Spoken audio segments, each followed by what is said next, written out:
Rachel was a beautiful young woman who lived in the land of Haran. She was kind, gentle, and had a loving heart. She was the daughter of a man named Laban and had an older sister named Leah. Rachel was a shepherdess, which meant she took care of her father's sheep. Every day, she led them to the fields to find grass and water. She was strong and hardworking, and many people admired her beauty. One day, something happened that changed Rachel's life forever. A stranger came to the well where she watered her sheep. This man was Jacob. He had traveled a long way from his home in Canaan to find a wife. Jacob was tired and thirsty, but when he saw Rachel, he felt something special in his heart. She was the most beautiful woman he had ever seen. Jacob walked over to the well, rolled away the heavy stone that covered it, and gave water to Rachel's sheep. Then, he looked at Rachel with tears in his eyes and told her, "I am Jacob, the son of Rebekah. Your father Laban is my mother's brother." Rachel was shocked.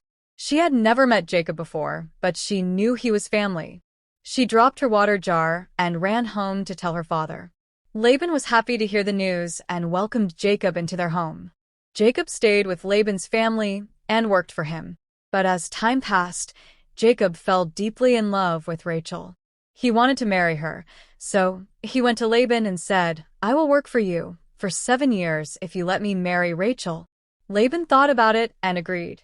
Jacob worked hard for 7 long years. But because he loved Rachel so much, those years felt like only a few days to him. He dreamed of the day they would be married. Finally, the time came for the wedding. There was a great feast, and Jacob was filled with joy.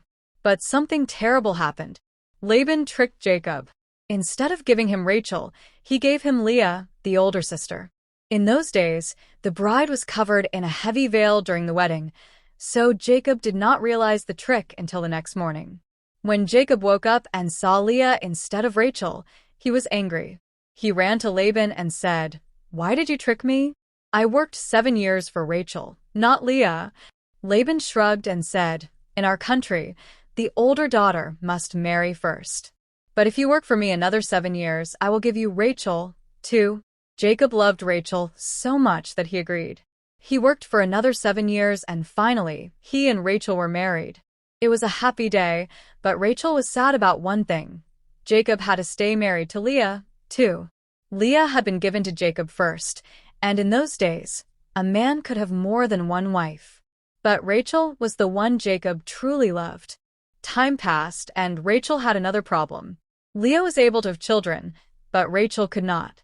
In those days, having children was very important, and Rachel felt ashamed. She watched as Leah had one baby after another: Reuben, Simeon, Levi, Judah. Even Leah's servant had children for Jacob. But Rachel had none.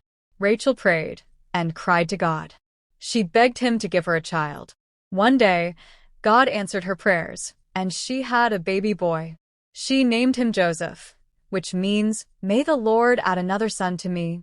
Rachel was so happy. She loved Joseph dearly and knew God had finally blessed her. Years later, Jacob decided to leave Laban's house and return to his homeland. He had worked for Laban for 20 years, and now he had many children, servants, and animals. But before they left, Rachel did something secret. She stole her father's household idols, small statues that he worshipped. She hid them, and when Laban came searching for them, she tricked him by sitting on them and saying she could not stand up. Jacob and his family traveled far, but Rachel did not know that something sad was going to happen. One day, while on the journey, Rachel became pregnant again. This time, the pregnancy was very hard, and when it was time for her to give birth, she was in great pain. The midwife, the woman helping her, said, "Do not be afraid. You have another son." But Rachel was too weak. She knew she would not live much longer. Before she died, she named her baby Benoni, which means son of my sorrow. But Jacob changed his name to Benjamin, which means son of my right hand. Rachel's journey ended there. She had lived a life full of love, hope, and struggles. She was buried on the way to Bethlehem, and Jacob set a stone over her grave to remember her. Even though Rachel was gone, her sons, Joseph and Benjamin, would grow up to be great men.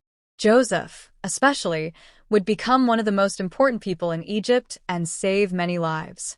Rachel's story teaches us about love, patience, and faith. Even when life was difficult, she never stopped hoping. And in the end, God blessed her with children who would change history.